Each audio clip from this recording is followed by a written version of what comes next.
We only kept you for the tax benefits, my mother said, smiling. At my 25th birthday dinner, in the middle of a crowded restaurant on a Friday night. 6 words. That's all it took to demolish 25 years of everything I thought I knew. But here's the part my mother didn't know. I had been preparing for this exact moment for 8 months. And the people sitting 3 tables behind her? They weren't strangers. I didn't cry. I didn't walk out.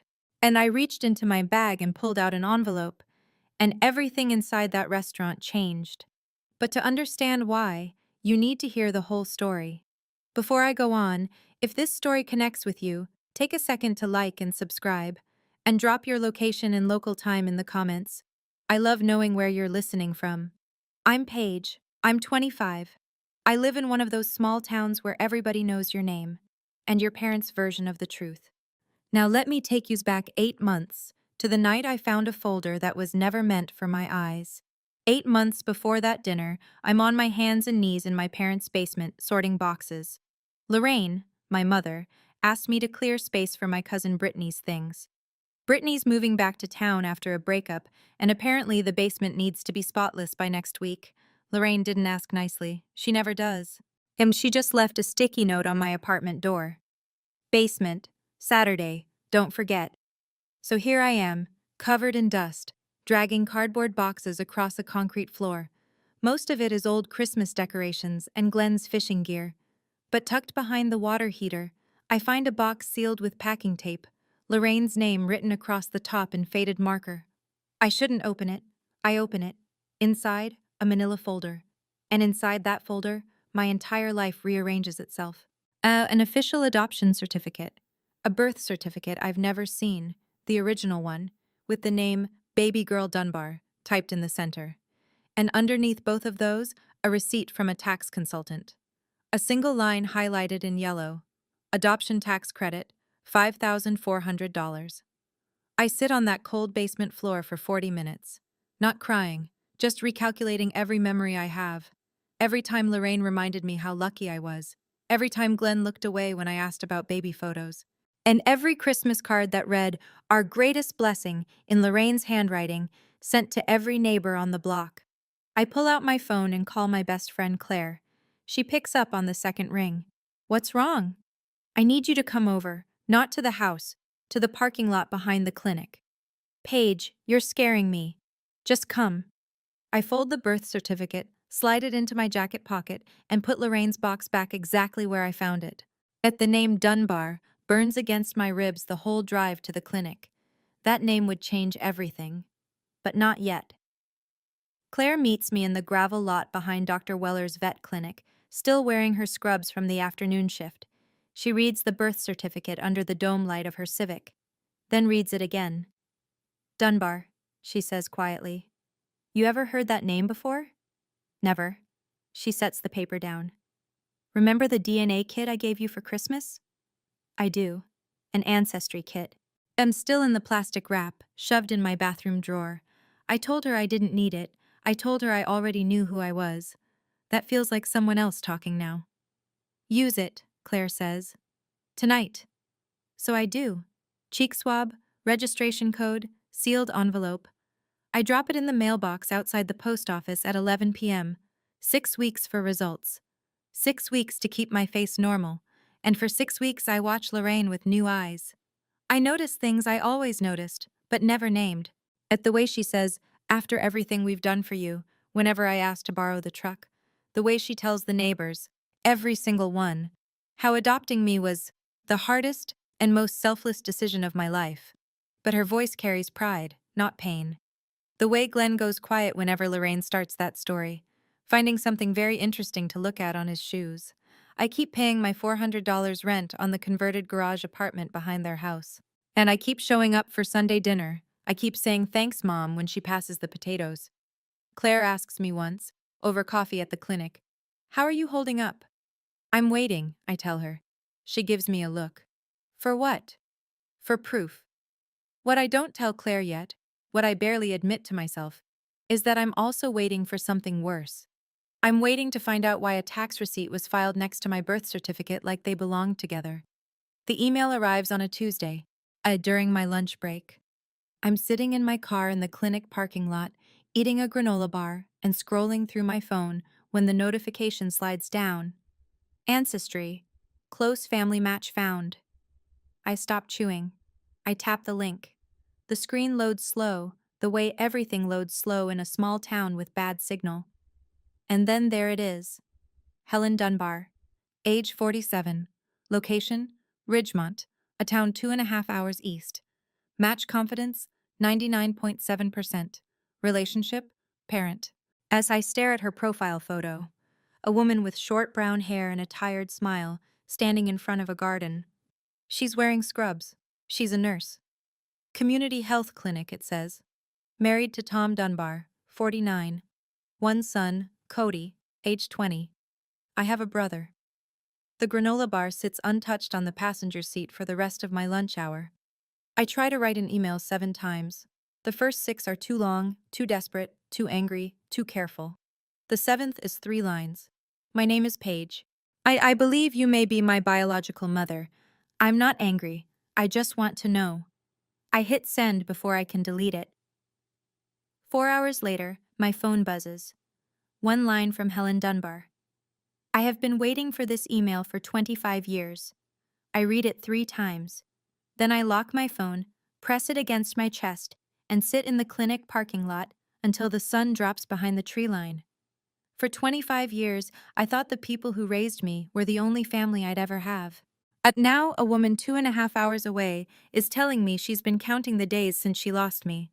But Lorraine Mercer doesn't know any of this. Not yet. For 3 months, I live in 2 worlds. On my days off, I drive 2.5 hours to Ridgemont. The first visit, Helen's hands shake so badly she nearly drops the lasagna dish. Tom shakes my hand at the front door and says, "Welcome home, kid," like he's been rehearsing it all week and still almost can't get it out. Cody, 20, lanky, loud, shows me photos of Helen when she was young. "You've got her chin," he says, grinning. Sorry about that. Helen opens a small jewelry box on the kitchen counter. Inside is a faded hospital wristband, so tiny it wouldn't fit around 2 of my fingers. Baby girl Dunbar. She's kept it for 25 years. I lit a candle every March 15th, she tells me, eyes wet. Every single one. I visit 4 more times over the next 3 months. Each time the drive feels shorter. Add a follow-up. I realize she's never asked a follow-up. I realize she's never asked me a follow-up question in my entire life, not out of respect for my privacy, but because she genuinely doesn't care about the answer. In my apartment at night, I read Helen's letter. She wrote it on hospital stationery. 2 pages, front and back, careful handwriting that gets shakier near the end. She tells me about the night I was born, about the family pressure, about a 22-year-old girl with no money and no one in her corner. I keep the letter in an envelope in my bag. I carry it everywhere. 3 weeks before my birthday, Lorraine does something she hasn't done in 5 years. She offers to take me to dinner. Maggie's place, Friday night. Just the 3 of us, she says. We have something important to discuss. That sweetness in her voice. I've only ever heard it when she wants something. I know exactly what's coming. 2 weeks before my birthday, I come home from work and find a typed note on my kitchen table. No greeting, no dear Paige, just a single paragraph. Effective next month, rent for the garage apartment will increase from $400 to $850 per month. If this is not workable, a 30 days notice to vacate is required. Lorraine's signature at the bottom. Neat. Final. I sit down and do the math on the back of a grocery receipt. $850 for the apartment, $350 for health insurance if I get dropped from the family plan, and something tells me that's next. That's $1,200 a month on a vet technician's salary before food, gas, or the student loans I took out for community college. It doesn't work. It's not meant to work. As I walk across the yard to the main house, Glenn is in the kitchen pouring coffee. "Did you see the note?" I ask. He doesn't look up. "Your mother has her reasons, Paige. Brittany needs a place." "And where do I go?" Glenn stirs his coffee. The spoon clinks against the mug 3 times. He doesn't answer. I stand there for 10 seconds. Then I walk back to my apartment, open my laptop, and search rental listings in Ridgemont. Studios start at $650. One bedroom's around 800.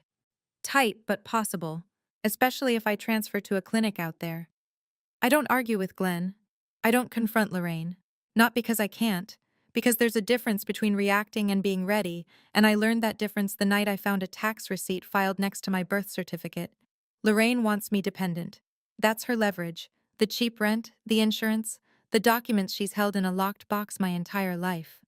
But leverage only works when the other person has no options. I'm building options. The next morning, I sit in the clinic break room and call the insurance company. If my parents remove me from their family plan before I turn 26, I ask, what are my options? The representative is polite, efficient. They can remove you at any time. You'd have a 60-day qualifying event window to enroll in a marketplace plan. What's the cheapest plan in my area? She types. For a single 25-year-old in a rural zone, roughly 300 to 400 per month. High deductible. I write the number on a napkin. 350. I can swing 350 if I cut everything else to the bone. That afternoon, Claire finds me reorganizing the medication closet, something I only do when I'm trying not to think. Why don't you just confront them now? She asks. Tell them you know. Tell them it's over.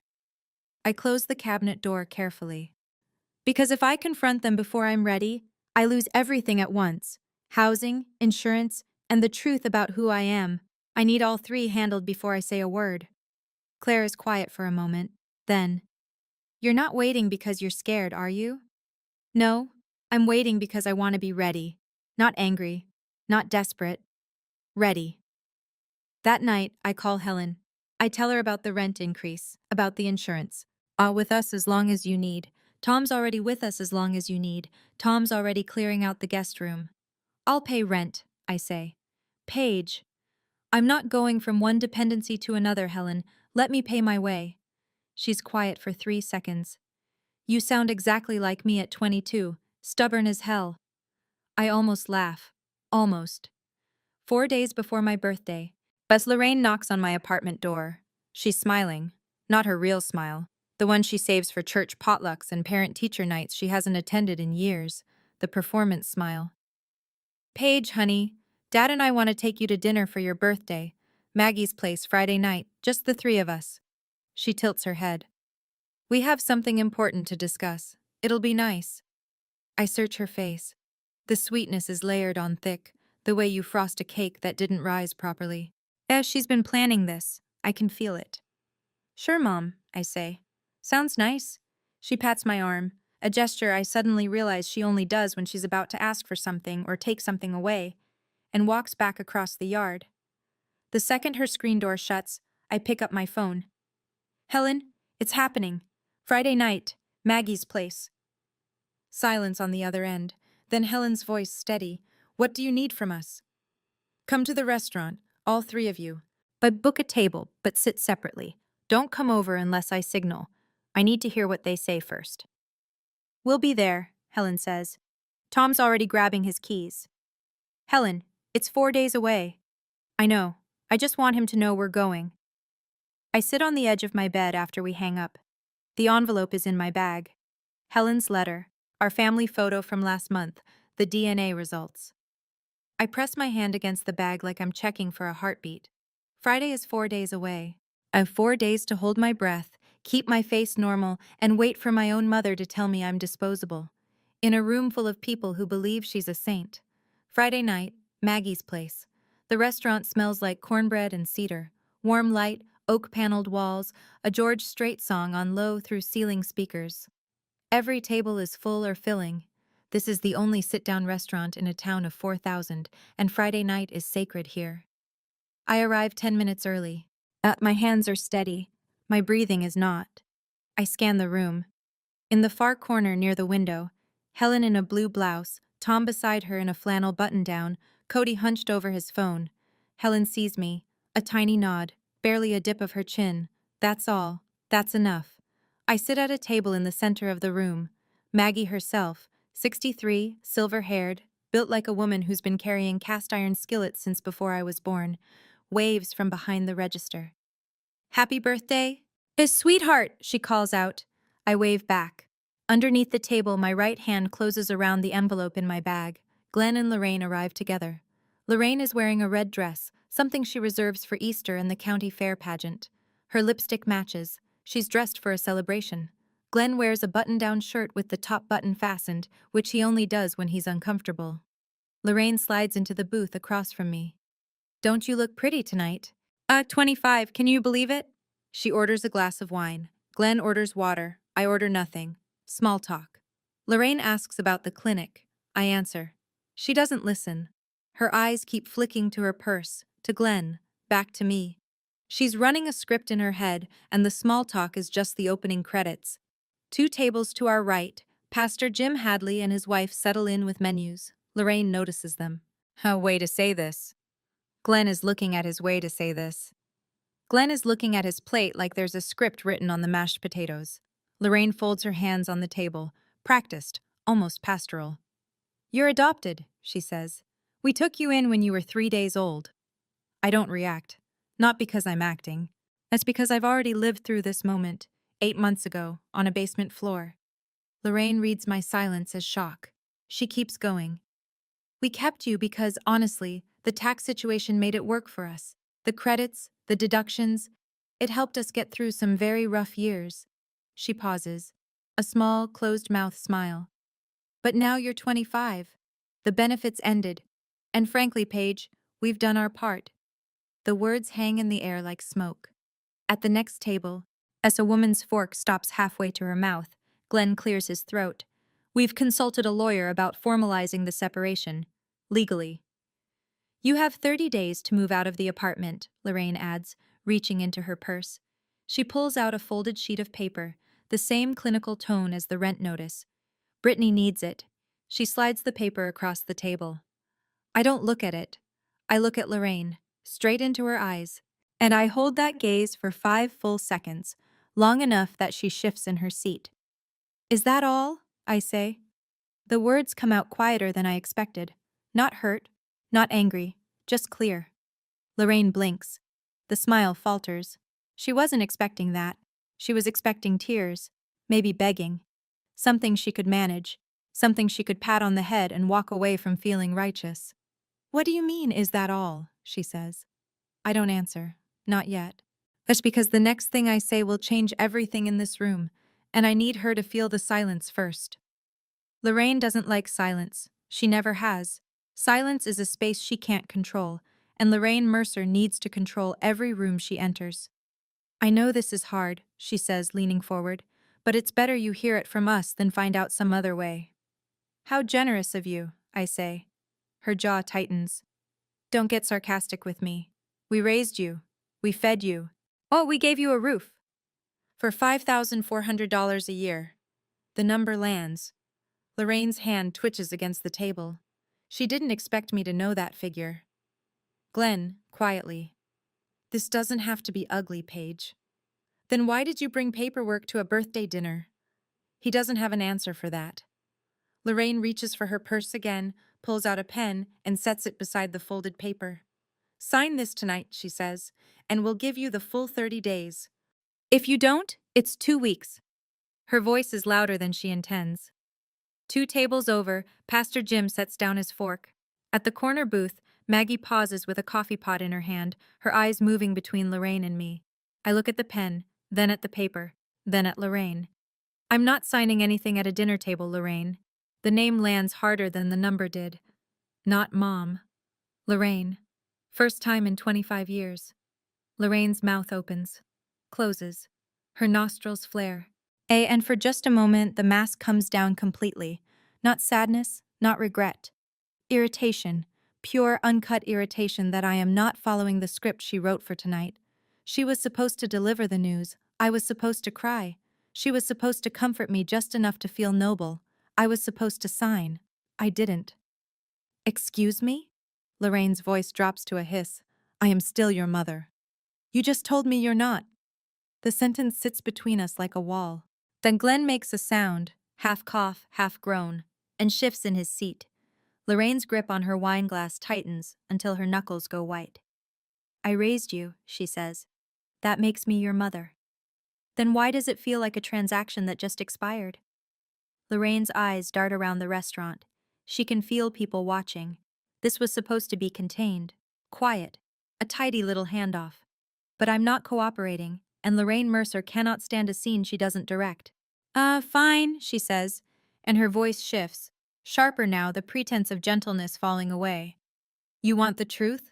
Your real mother was some girl from Ridgemont who couldn't even take care of. Stop. One word. Low, clear. I hold up my hand, palm out, and Lorraine actually stops mid-sentence.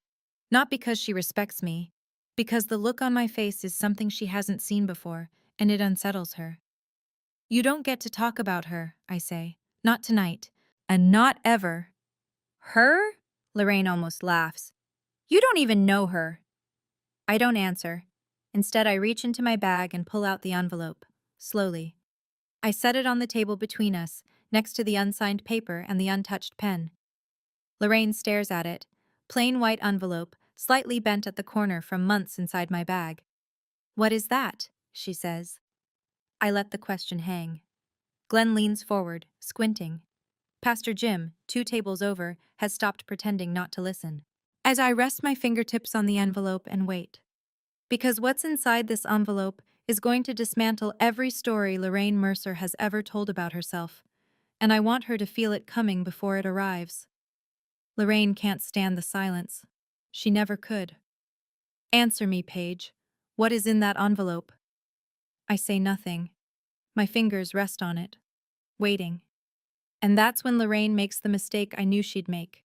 Because when Lorraine can't control a conversation, why, you away like yesterday's trash. At least you away like yesterday's trash. At least we took you in. At least we gave you something. The table next to us goes silent. I hear a fork hit a plate, not set down, dropped. Pastor Jim turns fully in his chair. Maggie, behind the register, puts down the coffee pot. Glenn reaches for Lorraine's arm. Lorraine, maybe. No. She shakes him off. Gee, she needs to hear this. Nobody else wanted you, Paige. She leans in, her voice carrying in that way it does when she's forgotten there are walls. Nobody. I feel the heat rise from my chest to my jaw. Not shame. Something older and sharper. Something that has been building for 8 months, waiting for exactly this line to be crossed. Because I've met Helen Dunbar, I've sat at her kitchen table. I've read her letter, the one where she describes the night she gave birth alone at 22, while her family pressured her to sign papers she didn't understand. I know who Helen is, and hearing Lorraine call her some druggie in front of 40 people is the one thing I cannot let stand. In the far corner, Helen has heard every word. Tom's hand is on her shoulder. Cody's jaw is clenched. I look at Lorraine. Are you done? I say. She straightens her dress. Yes. And I set it beside my water glass. Second, a $1 bill. I set it beside my water glass. Second, a printed DNA report, 99.7% match. I lay it flat on the table. Third, a photograph, taken last month. Me, standing between a woman and a man, all 3 of us squinting in the sun, smiling. Real smiles. The kind you can't fake. I set the photo in the center of the table. I facing Lorraine. Funny you should bring up my real mother, I say. Because I found her, 8 months ago. Lorraine's face goes still, not shocked, frozen, like a screen that's crashed but hasn't turned off yet. Glenn pushes back from the table, his chair scraping the floor. Her name is Helen Dunbar. She's a community health nurse in Ridgemont. She's been waiting 25 years to find me. I keep my voice level, every word measured. She didn't throw me away. She was 22. And alone, and her family forced her hand. That's not the same thing as being unwanted. Lorraine looks down at the photograph. She sees me standing between 2 people she's never met, wearing an expression she's never seen on my face. A daughter who looks like she belongs. That's... You can't... Lorraine starts, but the words tangle. And one more thing, I say. I pause. Not for drama. Because I need this next sentence to land exactly right. They're here, right now. In this restaurant. Lorraine's head snaps up. Her eyes dart across the room, past the booths, past the bar, past Pastor Jim, searching. Glenn grips the edge of the table like the floor just tilted, and in the far corner, Helen Dunbar sets down her napkin and waits for my signal. Okay, I need to pause the story here for a second because I know what some of you are thinking. Paige, why didn't you just leave months ago? Why wait for their big reveal? Fair question. Honestly? Well, part of me needed to hear it from their mouths. Not from a piece of paper in a basement, but spoken out loud with witnesses. Because that's the difference between suspecting something and knowing it. Now, what do you think Lorraine did when I said my biological family was sitting in the restaurant? Did she apologize? Did she double down? Did she try to bolt? Drop your guess in the comments. All right, back to Friday night at Maggie's. I turn toward the far corner of the restaurant. I nod once. Helen stands, then Tom, then Cody. 3 people rise from their table and begin walking across Maggie's place. Not fast, not slow, not making a scene. Just walking. The way you walk towards someone you've been looking for your whole life. Helen is in a simple blue blouse, the one she wore the first time we met. Her eyes are red, but her back is straight. Tom is a step behind, solid, quiet, his hand hovering near the small of Helen's back. Cody follows, hands in his pockets, jaw set. The restaurant notices. Conversations thin out, then stop. Silverware goes still. Even the George Strait song seems to pull back, the chorus fading to nothing as Helen crosses the room. Lorraine tracks them like a deer tracking headlights. Helen reaches our table and stands beside me. She doesn't speak. She doesn't need to. She places one hand on my shoulder, warm, steady, deliberate. The hand of someone who's been rehearsing this gesture for 25 years and still almost can't believe she gets to do it. Tom stops just behind Helen, arms at his sides. Cody flanks his mother's other side. Maggie sets down her coffee pot and folds her arms, watching. Pastor Jim has turned completely around in his chair, napkin still tucked in his collar. I look at Lorraine. Lorraine, Glenn. My voice is calm, clear. This is Helen. My mother. The word mother lands like a stone dropped into still water. I watch the ripple cross Lorraine's face. Confusion, recognition, fury, all in the space of a breath. She opens her mouth, but Helen speaks first. I'm not here to cause trouble, Helen says. Her voice is quiet, calm. The voice of a woman who speaks to scared patients all day and has learned that volume never helps. I'm here because my daughter asked me to be. Lorraine stands so fast her chair bumps the table.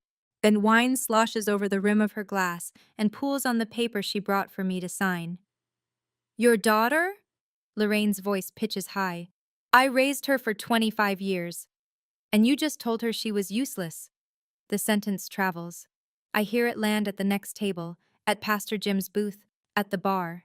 Maggie's hand rises to her mouth. Lorraine spins toward Glenn. Say something! Glenn opens his mouth, closes it. His hands are flat on the table like he's trying to keep it from floating away. He says nothing. Lorraine turns back to me. Her eyes are wild now, not hurt, not ashamed, cornered. You planned this, she says. You planned this to humiliate me. No, I say. I planned this so I wouldn't be alone when you did what you did. She blinks hard. The distinction between revenge and self-protection doesn't register. It won't. Not tonight. Maybe not ever. Lorraine scans the room, and every pair of eyes she meets looks away or holds steady, but none of them offer what she's looking for.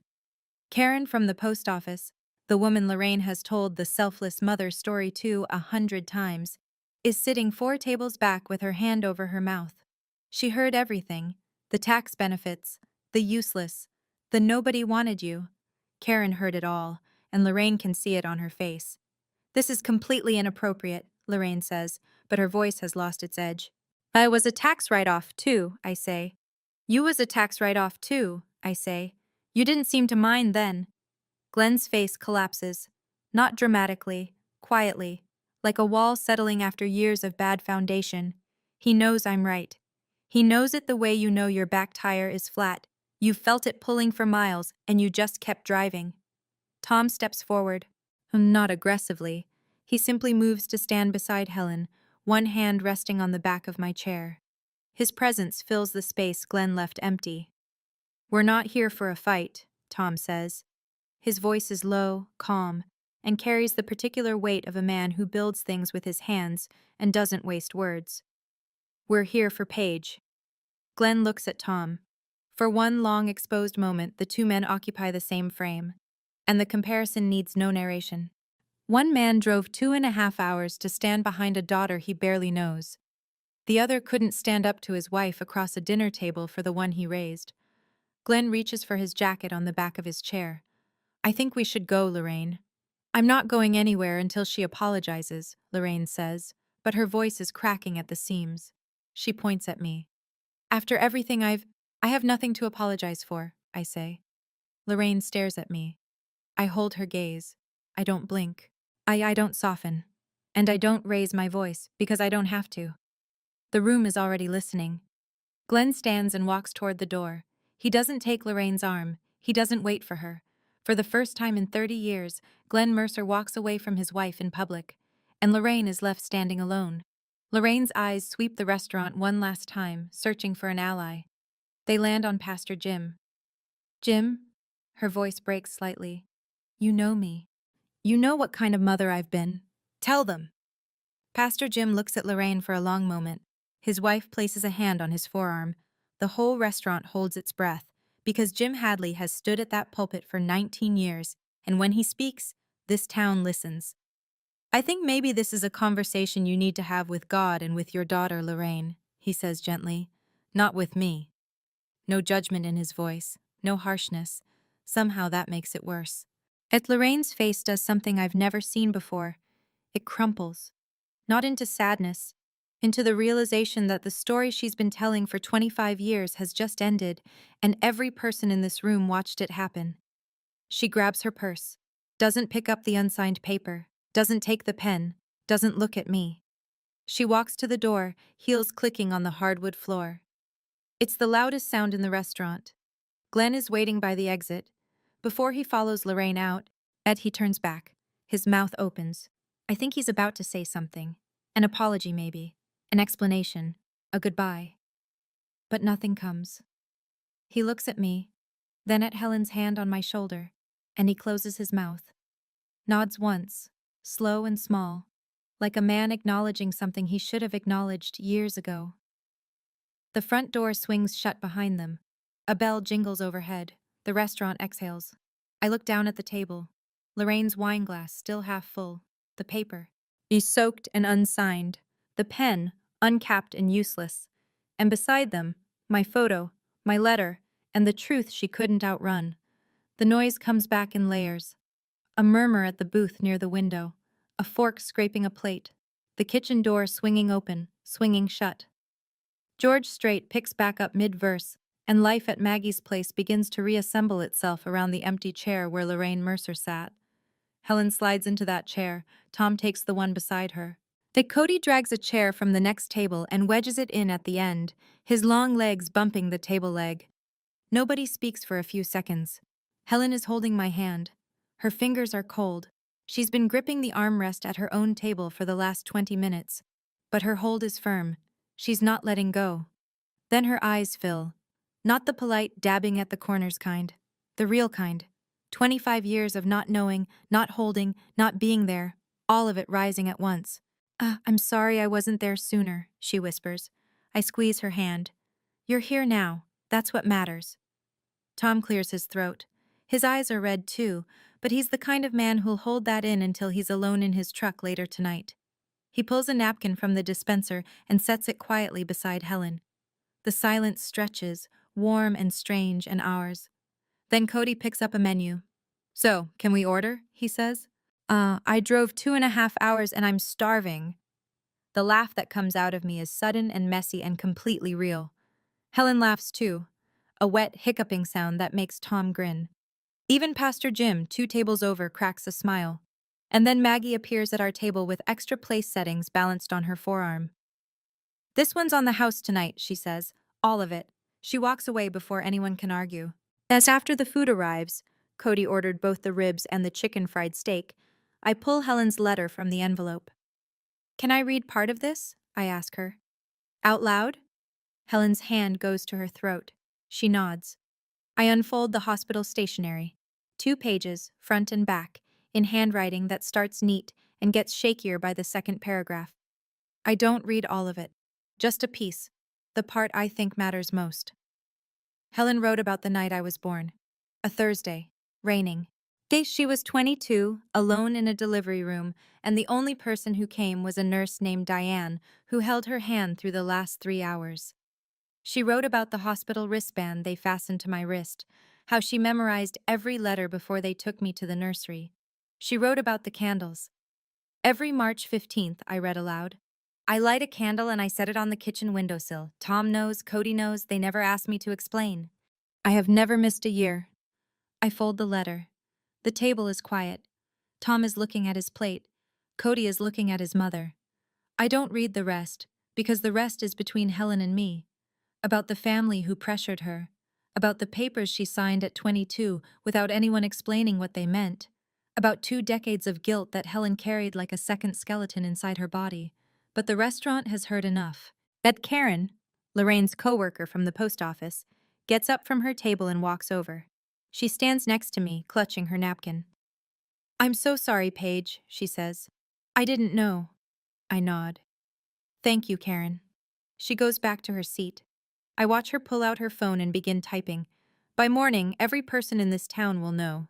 The photograph is still lying in the center of the table, beside the pool of Lorraine's spilled wine. Maggie comes by to clear the wet paper and the pen Lorraine left behind. She pauses when she sees the photo, picks it up carefully, tilts it toward the light. "Is this your family, honey?" she asks. I look at Helen, who is wiping her eyes with the napkin Tom gave her. At Tom, who is quietly cutting Cody's chicken fried steak because Cody already destroyed the ribs and is too proud to ask for help. At Cody, who catches me looking and grins with barbecue sauce on his chin. "Yeah," I say. It is." Maggie studies the photo for another moment. "Beautiful family," she says softly, almost to herself. She sets it down gently and moves on to the next table. "I've been in this restaurant 100 times, maybe more. Every visit, Lorraine would make a point of greeting everyone, the hostess, the regulars, the pastor, and somewhere in the hellos, she'd work it in. Paige is so lucky we took her in. Adoption is the greatest thing we ever did. We gave her everything. And every time, I'd smile, nod, play the role of the grateful daughter in Lorraine's one-woman show. Tonight is the first time I've sat at a table in Maggie's place and not performed a single thing." Cody nudges me with his elbow. "Hey, sis, you gonna eat your cornbread or can I have it? Touch my cornbread and you lose that hand." He grins. Tom shakes his head. Helen laughs. A real laugh, the kind that fills her whole face. This is it. This is what a family dinner is supposed to feel like. Ordinary. Loud, unscripted. I've been waiting 25 years for ordinary. Helen tells me I weighed 6 pounds, 11 ounces. That I had one curl of red hair right on top of my head. Like a little flame, she says. Exactly like Tom when he was a baby. Tom confirms this with a nod and zero additional commentary, which I'm learning is peak Tom Dunbar communication. He asks about my work at the clinic, but unlike Lorraine, he listens. Actually listens. He asks follow-up questions. What's the hardest part? What's my favorite animal to treat? Do I ever get bitten? When I tell him I got bit by a Pomeranian last week, he laughs so hard he has to put his fork down. Cody shows me a meme on his phone. I don't get it. He explains it. I still don't get it. He tells me I'm hopeless but in a lovable way. And I realize this is probably how siblings talk to each other, and I've been missing it my whole life. For an hour, we eat, we talk. Nobody brings up Lorraine. Nobody brings up the tax benefits or the paper or the apartment. We just sit in Maggie's place on a Friday night like a family having dinner. Near the end of the meal, Helen reaches into her bag and pulls out a small box. She sets it in front of me. "I've been carrying this for 25 years, she says. "It belongs with you."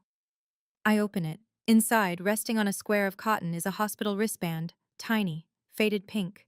The ink barely legible. Baby girl Dunbar.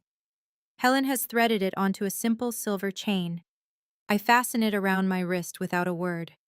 The plastic is brittle and light. It weighs almost nothing, but it's the heaviest thing I've ever worn. For 25 years, I thanked the wrong people for keeping me. Tonight, I'm sitting with the ones who never stopped wanting me. I want to step outside the story for a moment. Looking back, and I think the hardest part wasn't hearing Lorraine say what she said. It was realizing I had spent 25 years performing gratitude for people who saw me as a line item on a tax return.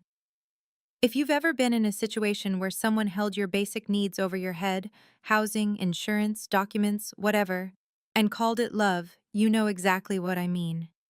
Here's my question for you. Why do you think Lorraine chose a public restaurant for this? Was it to keep me quiet? Or to keep herself feeling in control? Let me know in the comments. Okay, let me tell you what happened the next morning. I wake up in the garage apartment for the last time. The ceiling is the same water-stained drywall I've stared at for 7 years. The window looks out onto Lorraine's herb garden, which she planted for the neighbors to admire, not to use.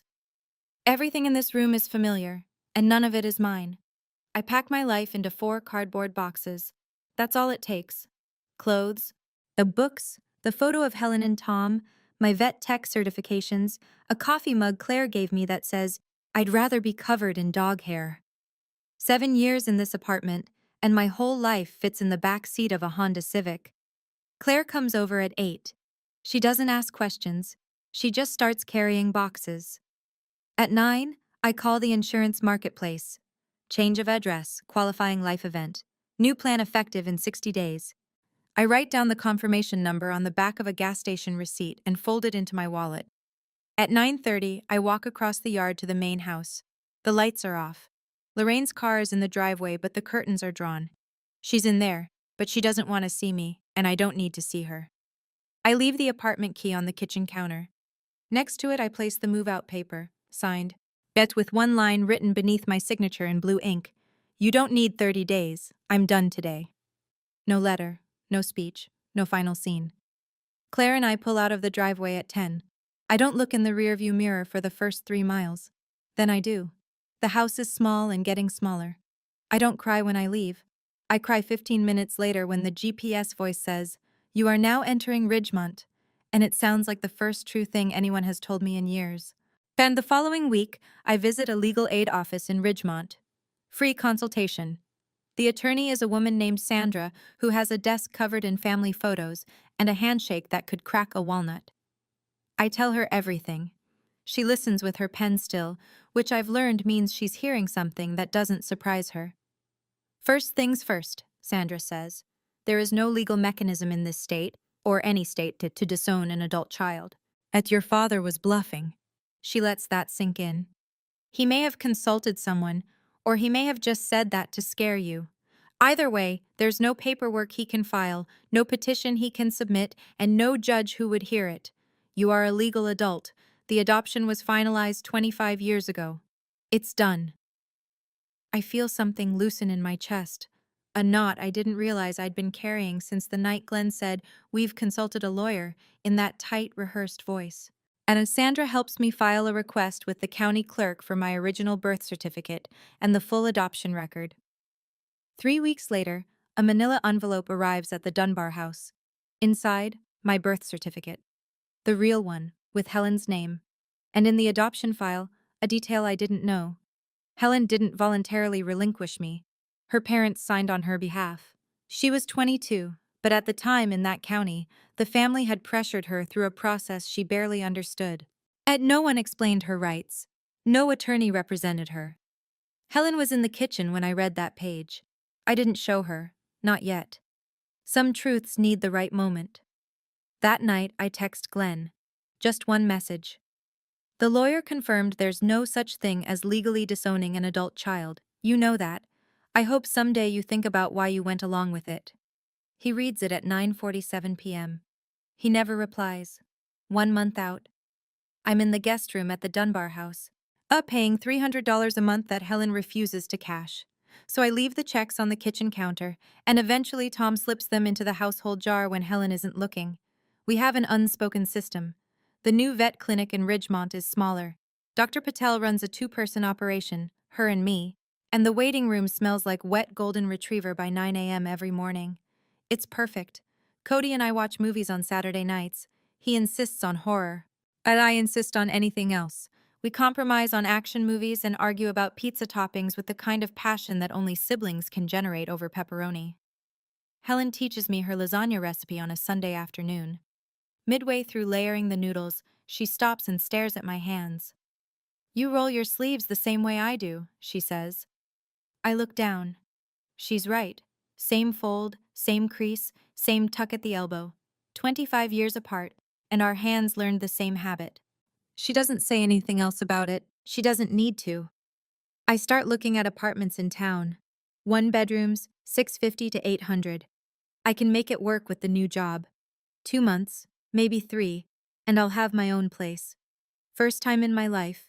Truly, completely, only mine. In the evenings, I sit on the Dunbar's back porch. The yard runs into a tree line, and if you're quiet, you can hear the creak behind the oaks. One night, Tom comes out and sits in the chair next to mine. And he doesn't say anything. He sets a mug of coffee on the armrest between us and looks out at the same sky. We sit like that for 10 minutes, silent, comfortable. That's what family sounds like when it's real. Sometimes it doesn't sound like anything at all. In a town of 4,000, news doesn't travel. It migrates. Door to door, pew to pew, aisle to aisle at the grocery store. Karen tells her sister tells the book club tells the PTA. Within 48 hours, and every living room in town has heard some version of what happened at Maggie's place. Sunday morning, Lorraine walks into church. The pews around her usual spot are emptier than normal. Not dramatically, just enough. One family shifted left. Another arrived early and sat further back. Small adjustments, polite distances, the way a small town says we know, without saying a word. Pastor Jim's sermon that morning is about stewardship. He doesn't mention Lorraine by name. He doesn't need to. There's a difference, he says from the pulpit, between raising a child and owning one. Lorraine doesn't come back the following Sunday. On Monday, she posts on Facebook. A single line. Sometimes being a parent means making the hardest decisions for your children's own good. She gets 3 likes, 47 comments, and not the kind she wanted. What decisions, Lorraine? We heard what happened at Maggie's. Is it true about the tax credits? She deletes the post within 2 hours. Claire tells me all of this over the phone, piece by piece, like a weather report from a town I no longer live in. They voted her off the church bazaar committee, Claire says one evening. Who told you? Maggie. She heard it from Jim's wife. I nod, even though Claire can't see me. I don't feel victorious. I don't feel vindicated. I feel something quieter than that, like watching a house you built burn down and realizing it was never structurally sound to begin with. That's not my problem anymore, I say. And I mean it. 3 weeks later, Glenn calls. I almost don't pick up. I'm in the middle of weighing a beagle who will not stop squirming, but something makes me set the dog down and step into the hallway. Paige? His voice sounds like he hasn't slept in a week. I didn't want it to go like that. How did you want it to go, Glenn? Silence. I hear him breathing. You'd understand. You'd understand. We were broke when we got you. The credits kept us afloat. And then your mother, Lorraine, she got used to the arrangement. He catches himself on the name. Your mother, Lorraine. Like even he can hear the separation now. The arrangement, I repeat. Is that what you called raising me? I'm not good at this. Paige.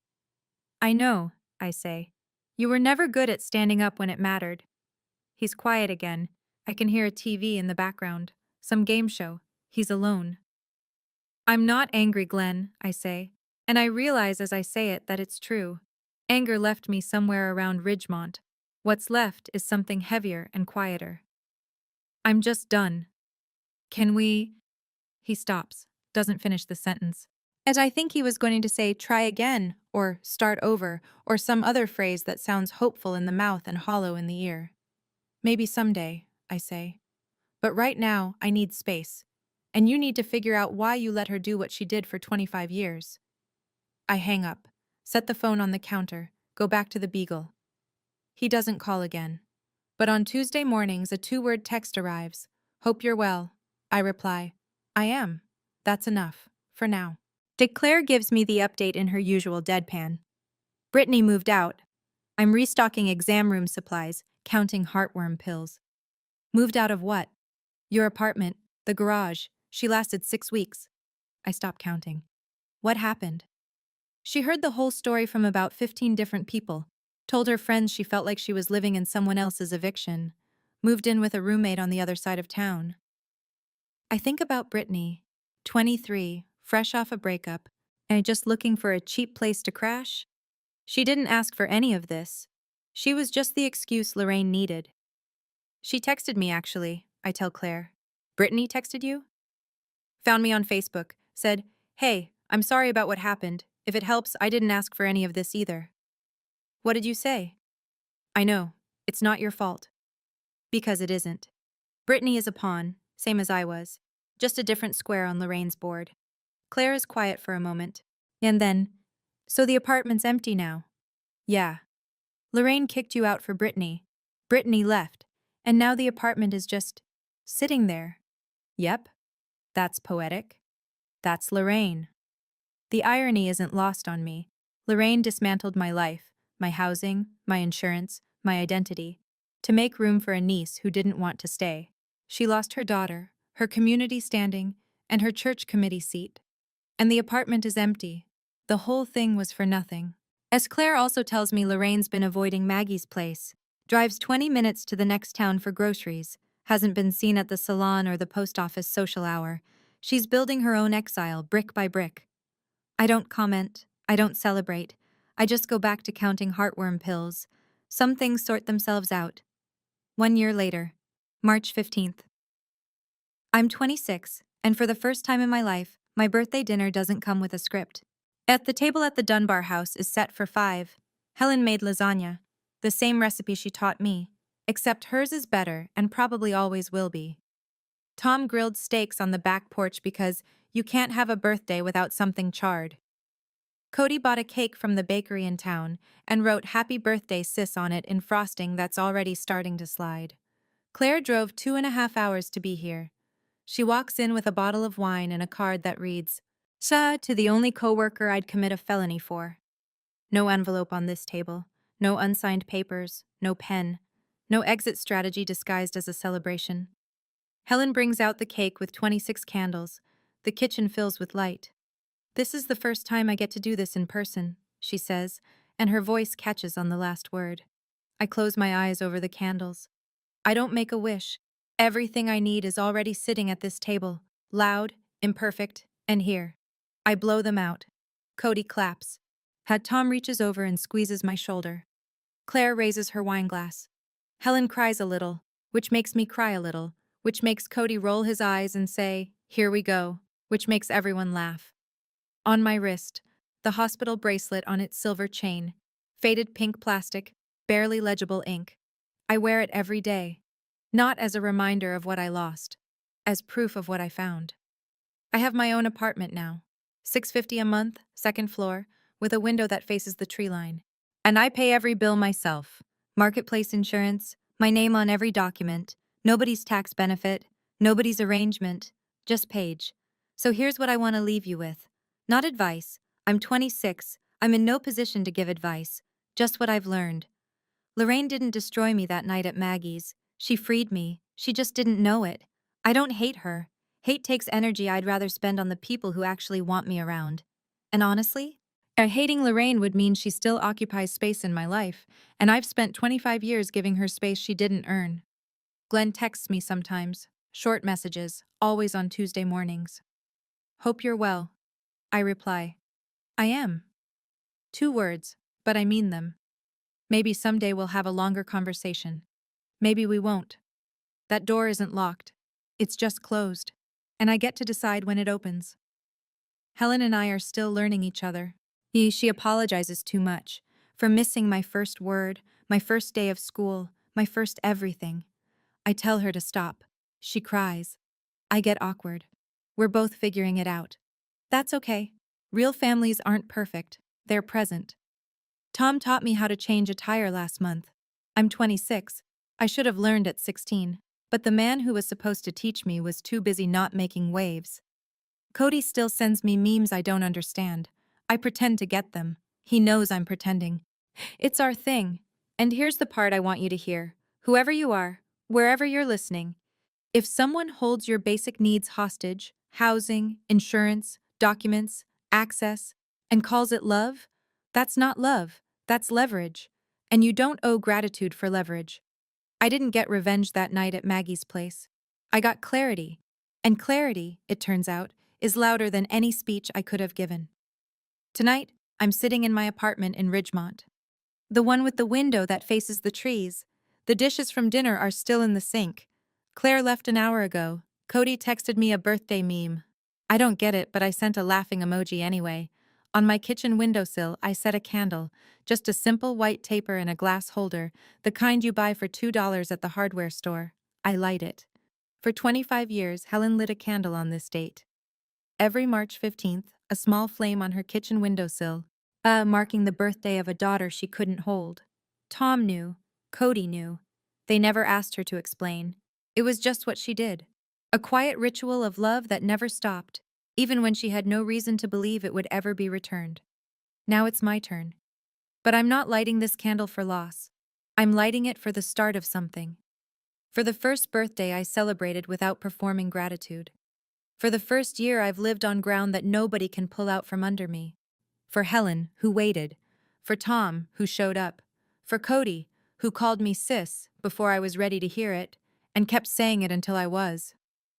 I look at the candle, at the hospital bracelet on my wrist, at the photo on my bookshelf, the one from last month, all 5 of us crammed onto the Dunbar's back porch, nobody looking at the camera, everyone laughing at something Cody said. I spent 25 years being someone's tax benefit, now I'm just someone's daughter. And that's more than enough. The flame flickers once, then holds steady. So do I. That's my story. Thank you for staying until the end. It means more than you know. If this hit close to home, or if you've ever been in a situation where someone used your needs against you and called it love, I'd love to hear about it in the comments. You don't have to share names, just the moment you realized enough was enough. And if you want more stories like this, there's one in the description that I think you'll really connect with. Hit subscribe so you don't miss it. I'll see you in the next one. Take care of yourselves, and take care of your boundaries.